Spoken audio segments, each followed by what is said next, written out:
नमस्कार, स्वागत है आप सभी का एनएफ न्यूज पर। मैं हूं आपके साथ रोहित। सीएम योगी आदित्यनाथ ने वो कर दिखाया जो कि बहुत मुश्किल माना जा रहा था। इसीलिए कहा जा रहा है कि असंभव को संभव कर दिखाया। जी हां, जिस उत्तर प्रदेश में लगातार पेपर लीक हो रहे थे, उसी उत्तर प्रदेश में सीएम योगी आदित्यनाथ ने सबसे बड़ी पुलिस भर्ती परीक्षा बिना पेपर लीक किए संपन्न करा दी। दरअसल 60,000 से ज्यादा पुलिस भर्ती के लिए परीक्षा आयोजित की गई थी फरवरी में, लेकिन उस वक्त पेपर लीक हो गया था। माफिया गैंग खूब सक्रिय था, जिसके आगे किसी की नहीं चली थी और पेपर लीक होने के बाद बवाल हो गया था। सीएम योगी आदित्यनाथ ने तुरंत ऐलान किया था कि पूरी पारदर्शिता के साथ 6 महीने के अंदर ही फिर से भर्ती परीक्षा कराई जाएगी और अगर कोई पेपर लीक करेगा तो उसका ऐसा इलाज किया जाएगा कि उसकी 7 पुश्तें याद रखेंगी। और अब ठीक 6 महीने बाद पेपर संपन्न हो गए 31 अगस्त को। अगस्त के आखिरी हफ्ते में लगातार पेपर हुए और 60,000 से ज्यादा यूपी पुलिस की भर्ती परीक्षा संपन्न हुई है, जिसके बाद अब कहा जा रहा है कि किस तरीके से सीएम योगी आदित्यनाथ ने मॉडल अपनाया और किस तरीके से बिना पेपर लीक हुए परीक्षा संपन्न कराई। तो सीएम योगी आदित्यनाथ का जो पेपर लीक रोकने का मॉडल था, उसके अनुसार एक एजेंसी को पेपर बनाने को दिया गया। हर पाली से 3-4 सेट के पेपर दिए गए। पेपर कहीं अलग जगह बना, कहीं अलग जगह प्रिंट हुआ। अलग अलग पाली के परीक्षा के पेपर अलग अलग जगह पर प्रिंट कराए गए।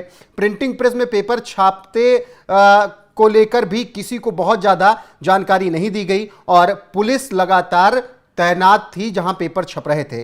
प्रिंटिंग प्रेस से कोषागार तक पेपर लाने का काम एक अलग एजेंसी को दिया गया। कोषागार से सेंटर पेपर लाने की जिम्मेदारी मजिस्ट्रेट, सेक्टर मजिस्ट्रेट, पुलिस अफसर को दिया गया। तो मतलब पूरी तरीके से एक पारदर्शिता लाई गई।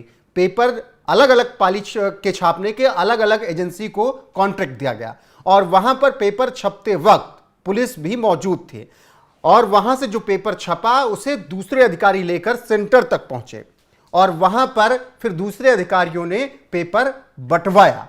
यानी कि पूरी तरीके से सीएम योगी आदित्यनाथ ने जाल बिछा दिया था, पेपर छपने से लेकर क्वेश्चन सिलेक्ट होने तक और पेपर पहुंचने से पेपर परीक्षा हो जाने तक, और इसी वजह से पेपर लीक नहीं हुआ।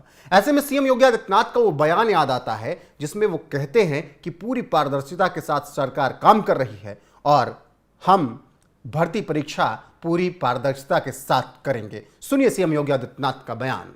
देश ने 1947 से लेकर के 2017 तक केवल 12 गवर्नमेंट मेडिकल कॉलेज देखे थे। आज उत्तर प्रदेश सभी 75 जनपदों में मेडिकल कॉलेज बनाने के लिए पूरी प्रतिबद्धता के साथ काम कर रहा है। ये परिवर्तन, यही परिवर्तन है। महिला सशक्तिकरण की दिशा में जो प्रयास होने चाहिए थे, उसके सार्थक परिणाम आ रहे हैं। आज उत्तर प्रदेश की हर बहन और बेटी अपने आप को सुरक्षित महसूस करती है। युवा के मन में एक नया उत्साह है। किसान खुशहाल है। हर एक तबके को बिना भेदभाव के शासन की योजना का लाभ प्राप्त हो रहा है और उन्हीं स्थितियों में उसी शुचितापूर्ण तरीके से नियुक्ति की प्रक्रिया को आगे बढ़ाने के साथ साथ सरकार पूरी प्रतिबद्धता के साथ कार्य कर रही है।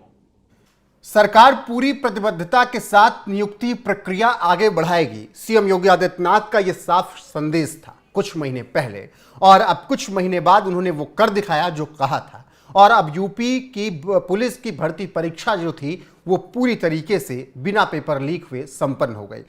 जब पिछली बार परीक्षा हुई थी तो कुछ ये मुन्ना भाई गिरफ्तार किए गए थे जो अपना मुंह छिपा रहे हैं। इनको पुलिस ने पकड़ा और फिर इनकी अकड़ तोड़ दी गई और अब की इसीलिए किसी भी माफिया की हिम्मत नहीं हुई कि योगी आदित्यनाथ से टकरा सके और इसीलिए उत्तर प्रदेश की पुलिस भर्ती परीक्षा जो कि 60,000 से ज्यादा वैकेंसी के लिए कराई गई थी वो सफल संपन्न हुई है।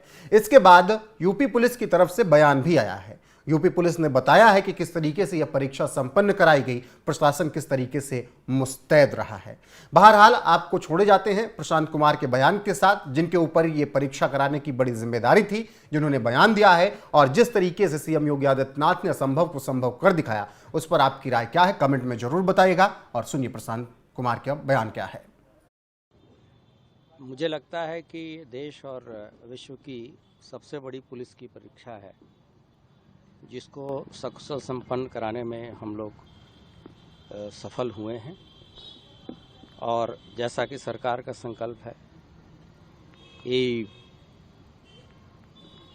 कोई भी भर्ती सुचितापूर्ण तरीके से हो और सिर्फ मेधावी छात्र ही स्वस्थ प्रतिस्पर्धा के बाद विभिन्न नौकरियों में लिए जाएं, जिससे कि जनता की सेवा अधिक से अधिक की जा सके। आपने खुद कल देखा होगा कि कितना बड़ा कार्यक्रम, कितना इन्वेस्टमेंट विभिन्न देश और विदेश के कंपनियों द्वारा उत्तर प्रदेश में किया गया। इसके पीछे सरकार की जो पॉलिसी है तथा बेहतर कानून व्यवस्था का जो एक मॉडल दिया गया है, उसके तहत ही कार्रवाई हो रही है। उसी क्रम में ये बच्चे जो कि एक ट्रांसपेरेंट भर्ती प्रक्रिया के तहत आ रहे हैं, ये जनता की, समाज की, विभाग की और देश की सेवा अगले 40 साल तक करेंगे। अभी की भर्ती 60,000 से कुछ ऊपर की है और आने वाले एक वर्ष में हम कुल 1 लाख लोग विभाग में लेंगे, जिससे कि लगभग 60,000 ये और आगे 40,000 और भी भर्ती जब होगी, तो अगर ट्रेनिंग हम पूरा कर लें तो अगले 1.5 से 2 वर्ष के भीतर 1 लाख से अधिक मेधावी कांस्टेबलरी हमारे पास अवेलेबल होगी, जो लंबे समय तक प्रदेश की सेवा करेगी और एक अंतर्विभागीय समन्वय के साथ बेहतर व्यवस्था का परिणाम है कि भर्ती का एक अपने आप में उत्तर प्रदेश का मॉडल भी आज देश के सामने है और सभी लोग संतुष्ट हैं और एक टीम वर्क का ये प्रतिफल है कि इस तरह से के परिणाम आ रहे हैं। तो पुलिस की सख्ती का नतीजा रहा कि कोई भी संगठित गिरोह काम नहीं कर पाया, पेपर लीक नहीं हो पाया। हालांकि कई सारे ठग ऐसे रहे, कई सारे लोग ऐसे रहे जिन्होंने लोगों के साथ छलने का काम किया, पुलिस ने उनकी गिरफ्तारी भी की। ये सभी ऐसे गलत लोग रहते हैं जो परीक्षाओं की शुचिता को नष्ट करने का प्रयास करते हैं। उस पर हमारी STF और सिविल पुलिस की टीम लगातार कार्य कर रही है और जैसा कि मैंने बताया कि एक टीम भावना के रूप में पूरा पुलिस विभाग, ट्रांसपोर्ट विभाग, रेल विभाग, प्रशासनिक अमला सबने साथ मिलके एक बेहतर कोऑर्डिनेशन के साथ काम किया है, जिसके फलस्वरूप ये चीज़ संभव हो सकी।